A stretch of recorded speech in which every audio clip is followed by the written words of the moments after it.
ay talagang mahuhugot yung power ng iyong CDI. Hello mga kabisik, welcome again sa ating YouTube channel, Motorcycle Basic Mechanic, wherein we can learn repairs and tutorials and vlogs. Please subscribe and click the bell for the updates of our latest videos. Thank you so much and God bless everyone. Hello mga kabisik, welcome again sa ating channel. At ngayong gabi mayroon akong i-share sa inyo na napakahalaga na kailangan natin intindihin sa ating mga motor. So para hindi tayo mangamba or bakit ganito nangyayari sa motor natin, kaya kailangan maunawa natin yung mga nangyayari pag tayo nag-iilaw, ano ba yung motor natin, battery operated ba or stator operated or AC. So kailangan alam natin yun para hindi tayo magtaka, no? Tayo ba ay naglagay ng maraming accessories light or malakas na busina or malakas na ilaw sa headlight. Kaya minsan nagtataka tayo, no? Kaya napakaganda yung ating pag-uusapan. Yung pag-uusapan natin mga kabasic is yung ah, pag nagre-rev ka, no? Ilaw natin yan. Gabi kasi pag nagre-rev tayo sa ating mga motor, di ba? May mga case kasi na nagtatanong din yung mga ka, ka-rider natin, kabisik natin, no? Na bakit pag nakailaw siya sa gabi, no? At ikay nag-revolution ng yung accelerator at especially pag talagang i-full throttle mo siya, bakit yung ilaw mo ay parang nagwala-wala, no? Oh no. Pag nag full rev ka, yung ilaw mo pansin mo ay bakit ganun na parang nababawasan yung kanyang power or nag-dim yung mga ilaw, no? Especially din pag nag-brake ka, no? Pag nagpreno ka, nababawasan din yung power ng ilaw mo sa harapan. At minsan din, pwede ding na-reverse na, halimbawa naka-ilaw ka lahat, no? Tapos minsan pansin mo na lang pag nire-rev mo siya, namamatay, no? Bakit mga ganung mga instances sa motor natin?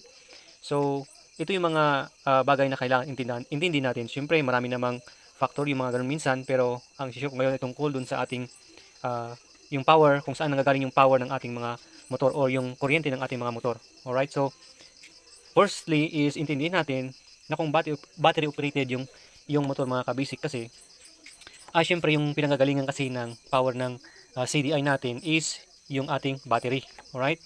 So, kumukuha yung ating CDI doon sa ECC na konektado sa ating live wire ng ating ignition switch. Kaya pag ino-on natin yung ating ignition switch, pag nakailaw na yan, naka-neutral, okay, pag ino-on natin, nasusupply na niya yung kanyang ECC wire, yung accessories wire na niya, na kung saan ay nasupply na niya rin yung ating CDI, mayroon ng supply doon. So, ibig sabihin, pag battery operated tayo, tapos tayo pa ay nagpalit ng bulb natin ng mas malakas na ilaw, okay? Kaya nga minsan nagtataka tayo bakit nagpalit ka lang ng headlight mo. Tapos minsan mahirap nang ma-start, mahirap nang pag nag-full rev ka ay bakit namamatay minsan, no?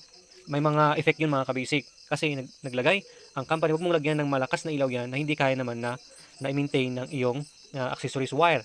Kasi doon din galing yan, especially yung headlight mo ay naka-battery operated. Pero sa atin kasi naka-AC operated to, no, itong ating Rossi 175. Pero yung mga naka-battery operated pa, yung kanilang mga headlight, mas lalo na yon kasi talagang pag naka-battery operated ka, kakainin ng headlight mo, lalo na pag nagpalit ka ng mas malakas na ilaw, yung sanang kukunin sana ng iyong CDI na power o kuryente. So mababawasan yun yung lakas ng spark mo. Especially din, may naglagay ka pa ng mga auxiliary light mo, mga mini driving light, no? Mga yan, tapos tinap mo sa accessories wire. Hindi ka naglagay ng relay, especially sa headlight mo. Pag nagpalit ka ng mas malakas na bulb, no, na ilaw, ay talagang mahuhugot yung power ng iyong CDI, no? Kaya minsan nagtataka ka pag nag full rev ka, syempre huhugutin niya yung kuryente na mas malakas pag nag full rev tayo, no? Huhugot yung ngayon yung CDI natin ng malakas na kuryente galing sa ECC natin. Kaya naapektuhan yung mga bulb natin, okay? Nagdi-dim siya, nakukulangan siya ng supply ng kuryente. Mga ganung mga kabisik ang kailangan nating isipin. Kaya yung tama lang na ilaw yung ilagay natin sa headlight natin, okay? Or sa mini driving light natin, kailangan pag naglagay tayo ng mini driving light, maglagay tayo ng siyempre relay para mas less na yung kunin niya doon sa ating ECC wire kasi yung relay natin idinadirect naman natin sa battery natin yan. Okay, kaya may relay tayo. Alright, so ganun mga kabasic. Kaya minsan bakit nag full throttle ka, no, in-accelerator mo to, bakit na parang nagdi-dim yung iyong headlight. Except na lang din kung ikaw ay may sira na pala, no, may tama na pala yung iyong rectifier regulator. Mas lalo na talagang minsan nga pamatay-matay, palyado pa yung motor mo dahil nga bitin na ng power yung CDI mo. Oh Okay, no. dahil battery operated ka nga, no? Bitin na yung kuryente niya. Dahil yung regulator mo pala, rectifier regulator mo ay may tama na, hindi na siya makapag produce ng kuryente na DC, ano? Kaya minsan palyado na yung motor mo. Okay, so check natin yung ating rectifier regulator, or pwede din yung battery mo. Okay, so yung battery mo pala ay mabilis ma-discharge, hindi na niya nahawakan yung kanyang 12 volts pataas na kanyang power ng battery natin, hindi mas lalo na, no? Kaya napakalaga sa mga battery operated na motor ang iyong charger at battery mo. Okay? Kasi kinakain lahat ng mga power ng ECC wire mo, yung mga accessories light mo, mini driving light, mga bulb na malalakas. Kaya minsan nasisira talaga mga kabisik yung proper na charging ng regulator natin. Alright? Imbes na kaya niyang i-charge yung ating battery, ngayon hindi niya kaya kasi ang dami niyang humuhugot. Halimbawa, yung battery mo sana steady sana sa 12 volts lang, no? Pataas. Pero dahil marami kang ilaw, hindi ka nag-control ng ilaw mo, minsan ay masira pa yung regulator mo. Kaya minsan talaga yung battery mo kung na 11 volts na lang nung natitira. So hindi dapat ganoon mga kabisik, dapat 12 volts pataas. Kahit idle lang 'yan, no? Dapat pag nag-switch ka ng mga ilaw mo, hindi dapat babagsak 'yan sa grabing low volts, mga 12 volts, mga 11 volts. Dahil hindi dapat ganoon mga kabisik, no? Para maganda yung takbo ng ating motor, hindi palyado. Kayo na minsan ang sira nun pag halimbawa nag-accelerator ka tapos nagdidim-dim yung ilaw mo, no? Kasi siyempre kukugutin ng lakas yung CDI mo, huhugot talaga siya ng more na kuryente sa ECC wire mo habang ikay tumatakbo. Kaya so maapektuhan talaga yung mga ilaw mo. Kaya nga recommended sa mga kabisik yung mga naglalagay ng mataas na mga watts sa bulb natin. At gawin din yung ating mga driving light dito. Pag naglagay kayo, make sure na may relay yan. Make sure na maayos yung battery mo, maayos yung charging mo, yung rectifier regulator mo. At syempre, napakahalaga yung stator mo, na maayos yung source ng charging system mo, yung dalawang wire doon na pumunta sa ating rectifier regulator. Alright?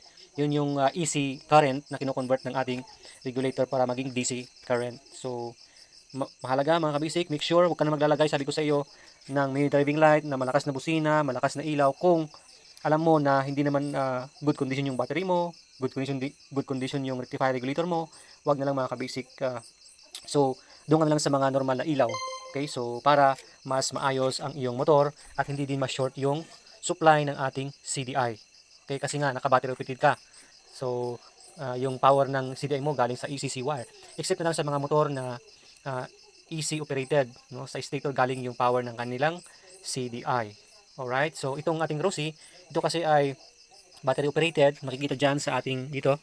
Kita nyo dyan sa ito yung kanyang indicator lights, ito mga ito.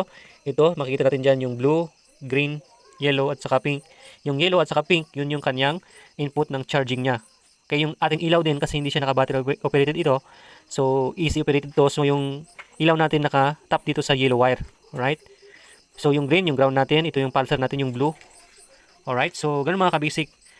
Dito natin tingnan kung naka-battery operated yung motor. Ganun mga kabasic. So I hope na we learn something sa ating tutorials at sana may mga ideas tayo na nakuha doon para alam natin kung maglalagay ba tayo ng mga maraming ilaw, malakas na busina at saka mga mini driving light. At syempre dapat condition yung regulator natin, yung ating stator, battery natin para maayos yung supply ng ating CDI. So yun lang muna mga kabisik. Kaya nagtataka kayo mga kabisik, pag nag full throttle tayo, normal lang na nababawasan na yung ilaw mo pag syempre nagkukulang ng supply yung ating CDI. Kasi hinuhugot niya lahat yung power ng ating ECC wire na nag-supply din ng iyong headlight. Alright, so ganun mga kabisik yung sagot doon. So alright, so salamat sa inyo lahat. Sa mga hindi pa na-subscribe, please subscribe in our channel. God bless everyone. Mga kabisik, huwag kalimutan mag-like, mag-subscribe at click mo yung bell button sa ating YouTube channel.